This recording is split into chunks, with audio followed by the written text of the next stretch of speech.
لا تزغ قلوبنا بعد إذ هديتنا وهب لنا من لدنك رحمة إنك أنت الوهاب.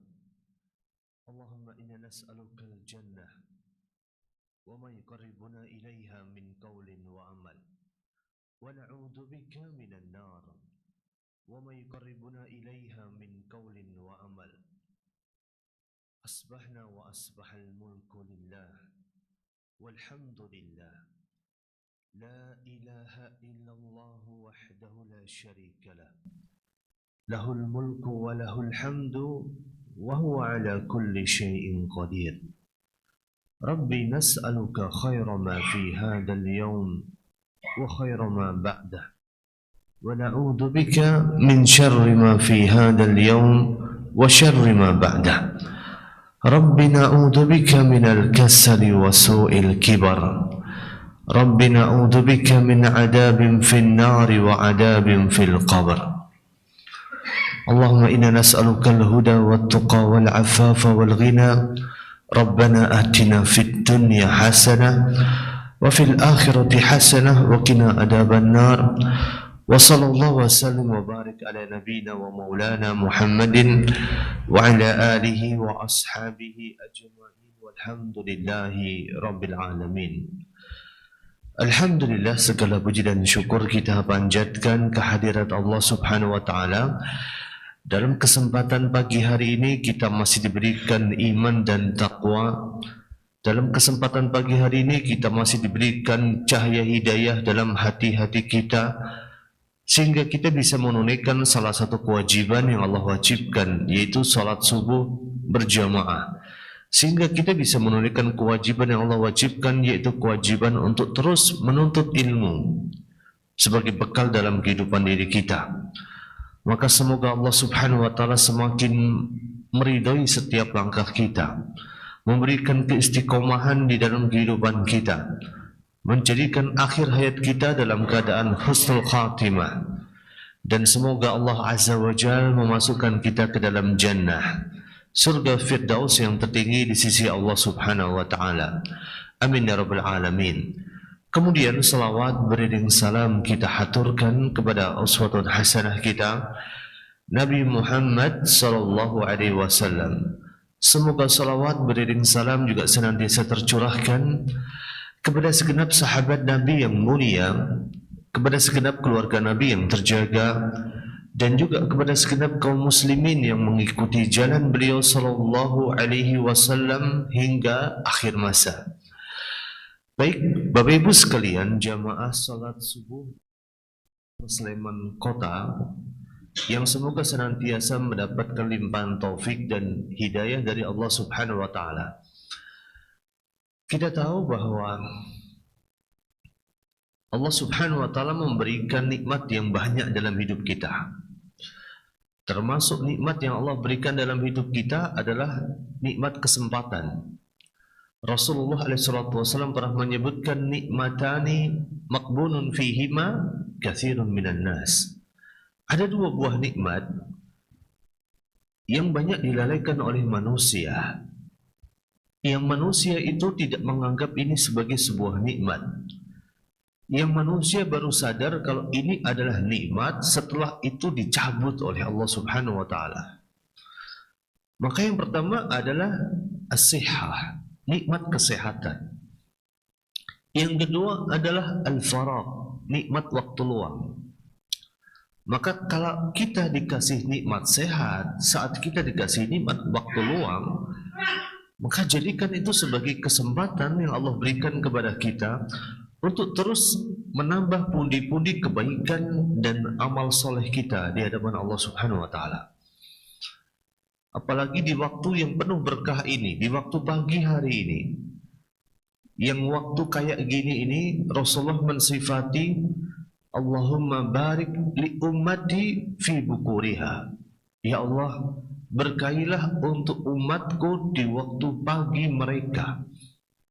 Ini waktu yang penuh berkah. Maka seorang muslim mengawali hidupnya dengan ibadah, mengawali hidupnya dengan salat berjamaah, mengawali hidupnya dengan berbagai ketaatan, ini akan semakin menambah keberkahan demi keberkahan di dalam hidup kita. Bayangkan, kita di pagi hari kayak gini sudah dikondisikan untuk bisa sholat berjamaah, dikondisikan untuk bisa terus bersyukur. Maka ini sebuah nikmat yang agung. Maka dalam riwayat yang lain Rasulullah mengatakan dan bersabda, "Man asbaha minkum aminan fi sirbi." Barang siapa di antara kalian di pagi hari aminan fi sirbi, dalam keadaan merasakan keamanan di dalam jiwanya. Kita bayangkan saudara kita di negeri yang sedang berkonflik. Mereka lagi tidur dijatuhi bom, mereka lagi tidur ditembakin. Kita di Indonesia alhamdulillah dalam keadaan aman, tenang, tentram. Ini sebuah nikmat yang agung. Man asbaha minkum aminan fi sirbi, mu'afan fi jasadi. Dia dalam keadaan sehat walafiat, tidak lagi sakit, tidak lagi dirawat, tidak lagi diopnam, tidak lagi mendapatkan perawatan. Kemudian yang ketiga, wa indahu qutu yaumihi, dan dia punya sesuatu yang dia makan untuk hari itu. Dan kita semua pagi hari ini sudah dapatkan tiga ini. Yang pertama aman, bisa berangkat subhanallah dalam keadaan aman, lancar, tanpa kendala. Saya juga merasakan dari perjalanan juga aman. Dari Jalan Wonosari dekat Piungan sana. Saya berangkat dari rumah jam 4 kurang 15. Larinya kayak apa? Nggak ceritanya. Nah, ya di atas 100 semua. Nah, aman lah, kita rasakan aman. Aminan fi sirbi. Kemudian yang kedua sehat. Kalau nggak sehat nggak mungkin berangkat ke masjid. Yang ketiga wa indahu qutu yaumihi. Tadi barusan panitia ngabarin habis pengajian ada sarapan pagi, ada santapan jasmani. Kita sudah kumpulkan tiga ini semuanya. Bangun tidur sudah dapat tiga-tiganya. Maka kalau tiga ini sudah terkumpul, kata Rasulullah SAW, faka'annama hizat lahu ad-dunya. Sepertinya dunia dan seisinya itu sudah di genggaman tangannya. Allahu Akbar. Jadi menjadi seorang muslim yang bertakwa itu luar biasa nikmat. Kita bisa bayangkan jam segini banyak saudara kita yang masih tidur. Kok bisa? Iya, jam 3 aja masih melek, belum tidur. Baru tidur pas dengar adzan baru tidur. Dengar adzan kok bukannya sholat malah tidur. Ada di antara kita yang jam segini sudah motoran. Ya, tadi beberapa masjid yang saya lewati Jalan Wonosari itu sudah banyak anak-anak muda motoran tuh, nggak tahu mau kemana. Klub-klub motor itu mampir di beberapa masjid, beberapa titik, mereka mau kemana nggak tahu. Maka subhanallah di pagi ini kita diberikan kemudahan untuk beramal saleh, dan ini sebuah keberkahan tersendiri di sisi Allah Subhanahu wa taala. Maka dari itu di sisa usia kita, karena kita nggak pernah tahu sisa usia kita itu sampai seberapa. Kalau kita naik mobil, kalau kita naik motor, kita bisa lihat sisa bensin kita, sisa BBM kita. Kalau kita punya HP, kita bisa lihat sisa baterai kita. Kalau kita punya beras, kita bisa lihat sisa beras kita, berapa kilo lagi. Kalau kita punya gula, kita punya tepung, kita punya bahan makanan, kita bisa lihat sisanya semuanya. Tapi ada satu yang bisa kita lihat, sisa usia kita. Maka di sisa usia kita ini, kita punya kewajiban untuk terus membuka pintu-pintu keberkahan dari Allah Subhanahu wa taala. Untuk membuka pintu-pintu langit. Meminta kepada Allah Subhanahu wa taala agar kita diberikan kebaikan di sisa usia kita. diberikan keistiqomahan di sisa usia kita, diberikan berbagai kemudahan di sisa usia kita, diberikan kelancaran, dijauhkan dari malapetaka, dijauhkan dari takdir-takdir yang buruk, dijauhkan dari segala sesuatu yang tidak kita inginkan di sisa usia kita. Ibaratnya kita ingin menutup kehidupan kita dengan sesuatu yang baik, dengan sesuatu yang manis, dengan sesuatu yang indah. Itulah husnul khatimah. Maka kalau kita ingin membuka keberkahan dari langit, membuka pintu-pintu langit, ada dua syarat yang harus kita penuhi. Yang pertama, pintu keberkahan dari langit, pintu kebaikan-kebaikan dari langit tidak akan pernah terbuka kalau kita belum bisa menjadi orang yang beriman. Dengan iman yang sebenarnya, kita menyadari keimanan ini, kita menyadari tentang konsekuensi dari keimanan ini. Karena orang beriman tidak cukup mengatakan saya beriman. Orang beriman tidak cukup di KTP-nya tertulis sebagai seorang muslim. Tapi itu semua ada konsekuensinya. Maka orang yang beriman tahu betul konsekuensinya. Saya beriman, maka saya harus jaga salat saya. Saya harus jaga perilaku saya. Saya harus jaga ucapan saya. Saya harus jaga ibadah saya. Saya harus jaga hak-hak tetangga saya. Saya harus jaga hak-hak anak-anak saya, hak-hak orang-orang di sekitar saya. Jadi beriman sebagai salah satu kunci utama untuk membuka pintu-pintu langit. Nanti kita bisa buka di dalam surat Al-A'raf ayat ke-96. Allah Subhanahu wa taala menyebutkan, walau anna ahlal qura amanu wattaqau. Seandainya penduduk negeri itu beriman dan bertakwa. Kuncinya ada pada iman, kuncinya ada pada takwa. Walau anna ahlal qura amanu wattaqau la fatahna alaihim barakatim minas sama'i wal ard. Maka Allah Subhanahu wa taala akan membukakan pintu-pintu keberkahan dari langit dan dari bumi. Kalau kita bicara tentang keberkahan, kita sedang bicara tentang sesuatu yang maknanya adalah kualitas. Keberkahan itu belum tentu kuantitas. Orang punya duit dikit, orang punya harta yang pas-pasan, tapi kalau kualitasnya itu bagus, kalau hartanya diberkahi, maka itu akan membuatnya merasa cukup.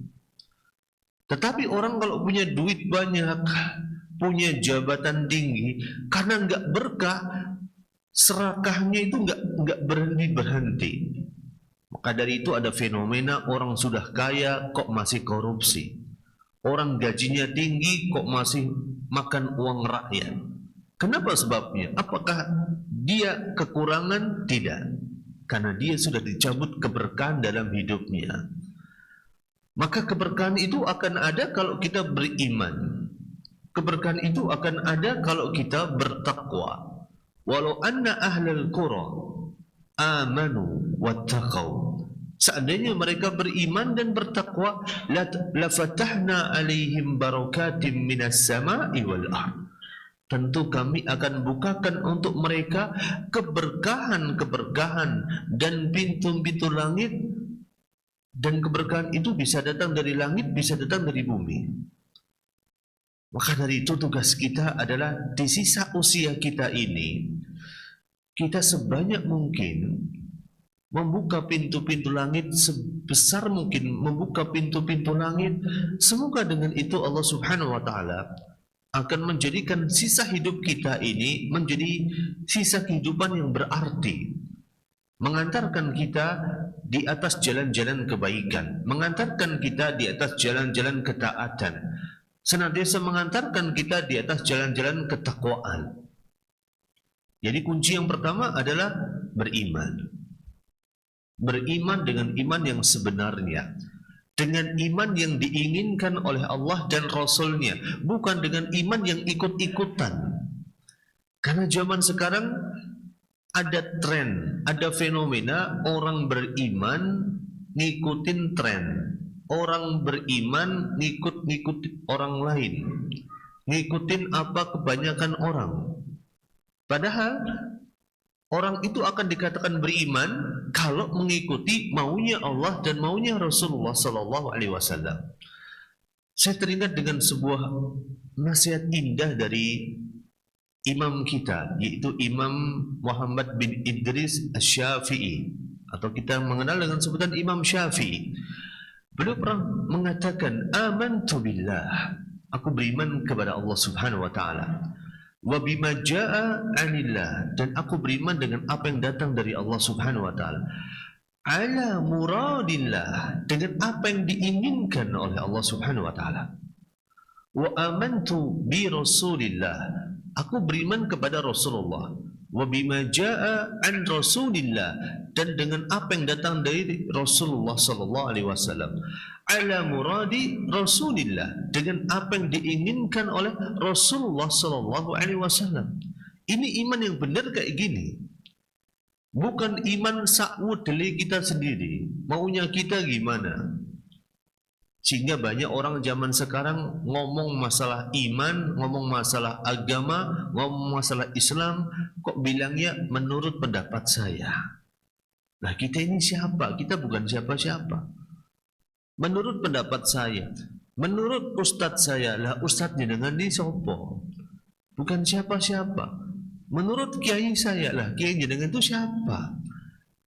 Jadi kita beragama itu patokannya jelas, mengikuti apa yang dikarepke, apa yang diinginkan oleh Allah dan Rasulnya, bukan apa yang jadi karep kita, bukan apa yang jadi karepe ustadz kita, karepe kiai kita, bukan.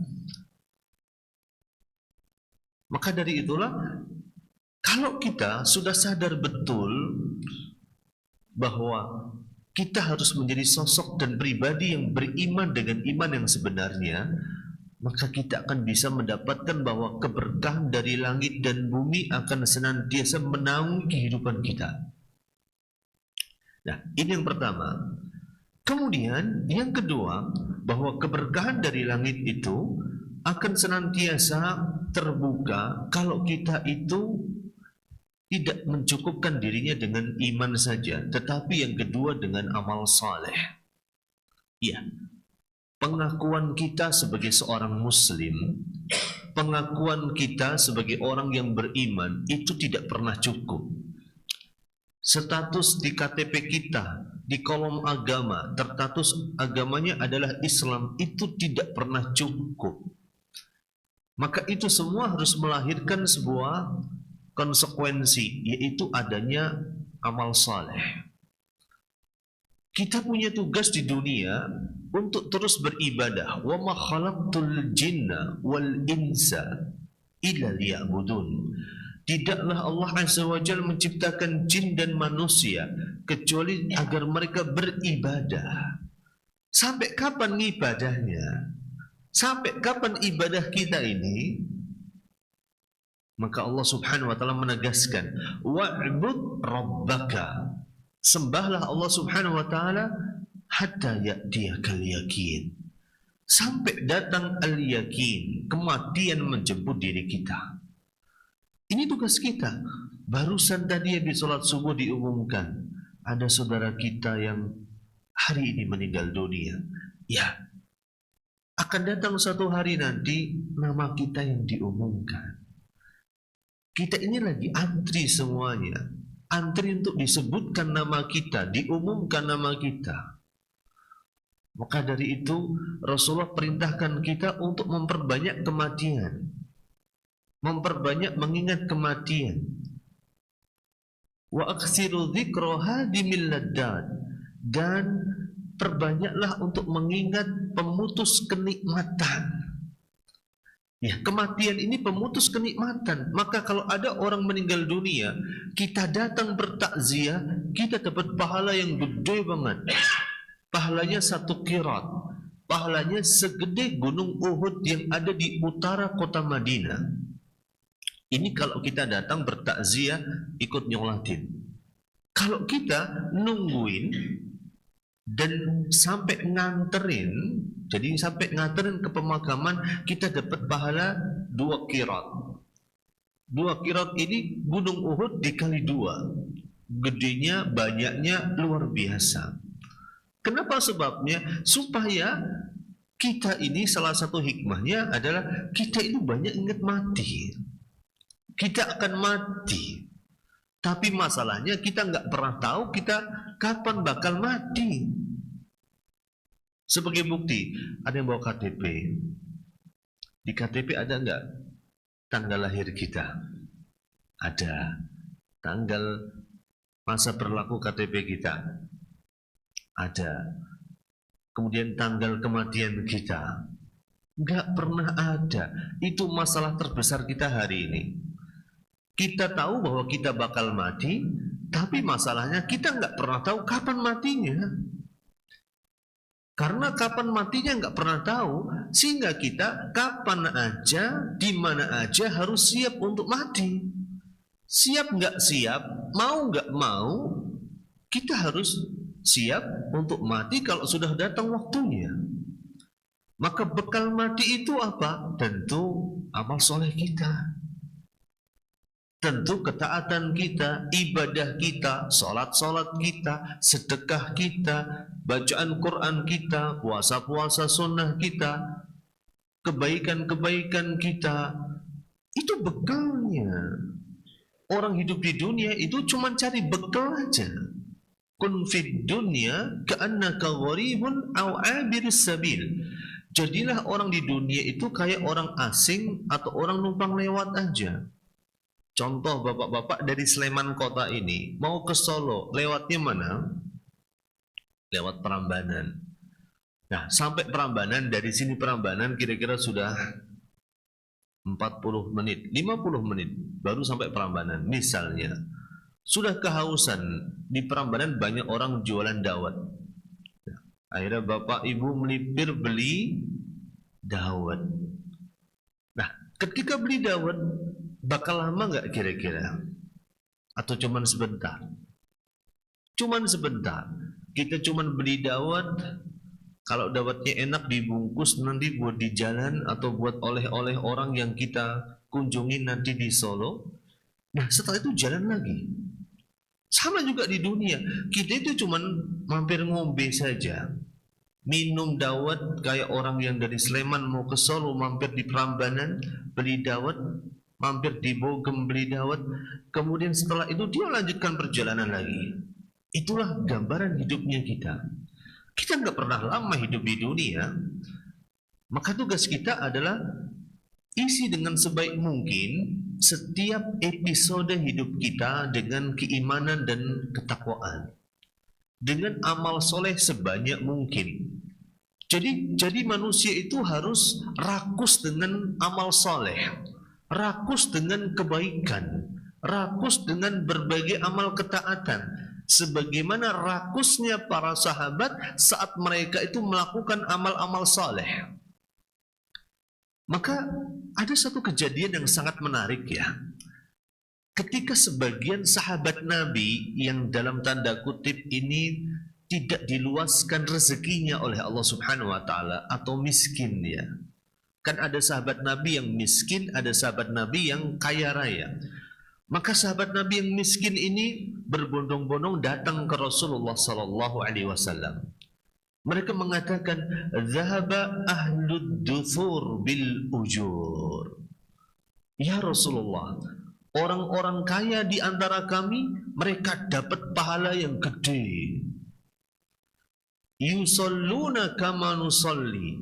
Mereka salat sebagaimana kami yang miskin juga bisa salat. Wa yasumuna kama nasum, dan mereka juga bisa puasa sebagaimana kami juga puasa. Wa yatasaddaquna bi fuduli amwalihim, mereka juga bisa bersedekah dengan harta mereka yang banyak. Jadi kalau bicara salat, kami yang miskin salat, mereka juga bisa salat. Kalau bicara tentang puasa, kami yang miskin puasa, mereka juga bisa puasa. Tapi ketika bicara masalah sedekah, mereka bisa bersedekah, kami nggak bisa bersedekah. Dahaba ahlud duthur bil ujur. Orang kaya ini sudah bawa pahala banyak banget ya Rasulullah. Maka Rasulullah SAW memberikan semangat kepada para sahabat yang nggak punya harta ini. Karena lihatlah, ini sahabat loh, sahabat Nabi ini, mereka itu semangatnya luar biasa. Mereka itu mengatakan hal itu bukan dalam rangka untuk dengki, tidak. Karena iri itu ada dua. Yang pertama iri yang negatif, yang kedua iri yang positif. Iri yang negatif itu namanya hasad, dengki. Ingin agar nikmat yang didapat oleh saudaranya itu segera hilang. Itu namanya dengki dan hasad. Tapi ada iri yang jenis kedua, yaitu yang namanya ghibtah. Kita iri sama saudara kita, dia ibadahnya lebih bagus, dia bacaan Qur'annya lebih bagus, dia ngajinya lebih rajin, padahal kondisi dia tidak lebih baik daripada saya. Saya iri sama saudara saya bisa berangkat ke masjid padahal rumahnya jauh. Saya rumahnya sebelah masjid nggak bisa berangkat ke masjid. Itu namanya ghibtah, boleh dalam Islam. Saya iri kepada saudara saya yang gajinya cuma standar UMR tapi tiap ke masjid bisa sedekah 5.000. Saya yang gajinya misalnya 2 kali UMR cuma bisa sedekahnya pakai golok. Sedekah golok itu uang berapa berarti? 1.000. Itu iri yang dibolehkan, dianjurkan, yang namanya ghibtah. Maka para sahabat Nabi juga sama, mereka ghibtah. Mereka itu berlomba-lomba untuk melakukan kebaikan, berlomba-lomba melakukan ketaatan. Mereka berlomba-lomba mengumpulkan bekal. Maka mereka mendatangi Rasulullah SAW minta solusi. Ini solusinya gimana nih? Orang kaya bisa sedekah yang banyak, kita nggak bisa sedekah. Maka Rasulullah mengatakan, wa inna fi kulli tasbihah sadaqah. Kita berzikir mengucapkan subhanallah, subhanallah, subhanallah. Ini sedekah. Wa fi kulli takbirah sadaqah. Kita mengucapkan Allahu Akbar, Allahu Akbar, Allahu Akbar. Itu juga sedekah. Wa fi kulli tahmidah sadaqah. Kita mengucapkan alhamdulillah, alhamdulillah, alhamdulillah. Ini juga sedekah. Wa fi kulli tahlilah sadaqah. Mengucapkan la ilaha illallah, la ilaha illallah, la ilaha illallah. Ini juga sedekah. Wa fi bid'i ahadikum sadaqah. Bahkan saat seorang suami menafkahi istrinya secara batin, itu juga merupakan sedekah. Subhanallah. Jadi pintu-pintu sedekah dan amal soleh itu banyak banget. Cuman masalahnya cuma satu. Kita mau apa? Enggak. Kita mau atau tidak? Kita mau menjalankannya atau tidak? Kita mau mengamalkannya atau tidak? Kita mau mengerjakannya atau tidak? Maka saudaraku sekalian, Bapak Ibu dimuliakan oleh Allah Subhanahu wa taala. Ini kunci yang kedua. Beramal soleh dan beristiqomah di atas amal soleh. Maka ketika Allah Subhanahu wa taala menceritakan tentang keadaan ahli kitab yang hidup di zaman Nabi, Allah Subhanahu wa taala ceritakan kisah mereka di surat Al-Maidah ayat ke-56. Walau annahum aqamut Taurata wal Injil, seandainya ahli kitab itu mau benar-benar menjalankan Taurat dan menjalankan Injil, menjalankan kitab suci mereka, wa ma unzila ilaihim min fawqihim wa min tahti arjulihim la akalu min arjulihim. Tentunya niscaya mereka akan mendapatkan makanan dari atas mereka dan dari bawah kaki mereka. Mereka akan diberkahi hidupnya, mereka akan dikayakan kondisinya, kehidupannya. Maka pertanyaannya, kalau kemudian kita sudah bekerja dengan begitu keras, kita merasa nggak kaya-kaya, Apa yang salah kira-kira? Mungkin yang salah bukan kerja kita yang kurang keras. Mungkin yang salah bukan waktu kerja kita yang kurang panjang. Mungkin yang salah bukan keringat kita yang kurang deras. Tapi kita yang kurang takwa. Ya, karena keberkahan itu akan Allah berikan kepada orang yang bertakwa. Kejayaan, keberhasilan akan Allah berikan kepada orang yang bertakwa, bukan kepada orang yang paling panjang dalam mencari nafkah, paling lama dalam mencari nafkah. Kalau keberkahan hanya diberikan kepada orang yang paling panjang jam kerjanya cari nafkah, maka itu warmindo yang 24 jam. Toko-toko Madura yang buka 24 jam harusnya jadi orang paling kaya. Kalau kemudian keberkahan itu diberikan kepada orang yang bekerja dan keringatnya paling deras, tentunya saudara kita yang bekerja sebagai apa kira-kira? Kuli di proyek bangunan, kerja dari jam 8 sampai jam 4, dan itu kerasnya bercucuran, apalagi seorang panas banget, itu harus jadi orang paling kaya. Jikalau kemudian keberkahan itu diukur dari seberapa pintar kita, seberapa panjang gelar kita, tentunya orang yang paling kaya adalah orang yang paling panjang gelarnya. Tetapi Allah Subhanahu wa Ta'ala tidak pernah berikan itu kecuali kepada orang-orang yang bertakwa. Maka inilah dua cara untuk membuka pintu-pintu langit. Dua cara yang simple, yang mudah, tetapi penerapannya tidak pernah mudah. Yang pertama, beriman. Jaga iman kita, istiqomah di atas iman sampai akhir hayat kita, sampai kita menemukan diri kita dalam keadaan husnul khatimah. Yang kedua, bertakwa, beramal saleh. Kerjakan terus amal soleh yang selama ini sudah kita kerjakan. Tambah terus dosisnya dikit demi dikit. Kalau hari-hari ini kita bisa sholat berjamaah di masjid, dijaga. Kalau hari ini kita bisa jamaahnya di masjid cuman subuh saja, dijaga dulu yang subuh ini. Ketika subuh sudah bisa kita jaga, ditambah isya. Isya dan subuh bisa kita jaga, tambah maghrib.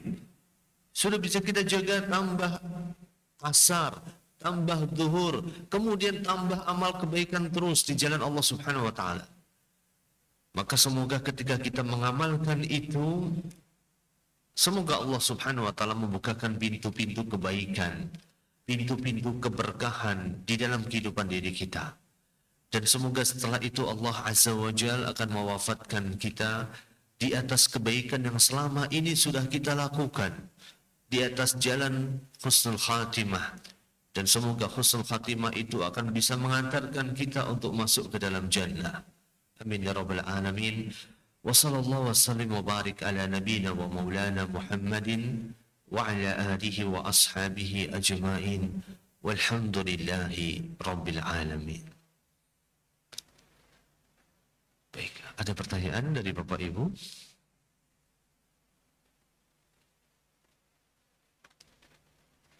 Monggo.